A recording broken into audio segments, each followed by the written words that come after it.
ما اسمك؟ اسمي عبد الله. انجبا. اسمي عبد الله. كيف أنت؟ الحمد لله. أين تسكن؟ في أبوجا. من ربك؟ الله. من نبيك؟ محمد صلى الله عليه وسلم. ما دينك؟ الإسلام. أين تتوجه في الصلاة؟ القبلة. من الذي يأتي بالوحي إلى محمد؟ جبريل. كم مراتب الدين؟ نتب الدين ثلاث. وما هي؟ الإسلام. الإيمان. والإحسان. كم أركان الإيمان؟ ست. الأول. آمنا بالله الثاني. وملائكته. الثالث. وكتبه. الرابع. ورسله. الخامس. ويوم الآخر. السادس. وطول بقلبه. أي وشله. ما هو الإحسان؟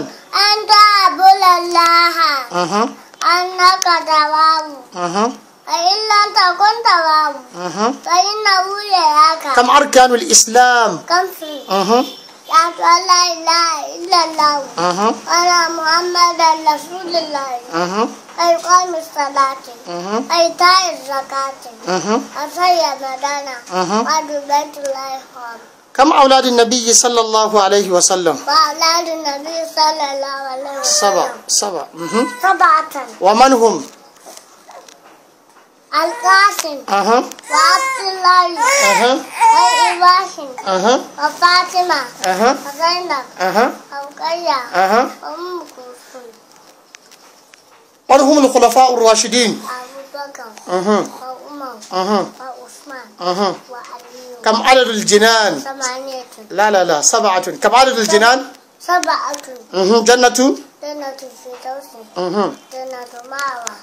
جنة خلد. جنة نعيم. جنة ألف. جنة ودار السلام. Alhamdulillah, yanzu yana so ma wasu 'yan tambayoyi. Kana ji na? Wane ne malamin dadi? Hallelujah College. Wane ne ogan dadi?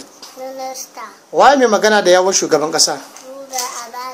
Ruben Abati ya kamannin shi suke? Baki ne.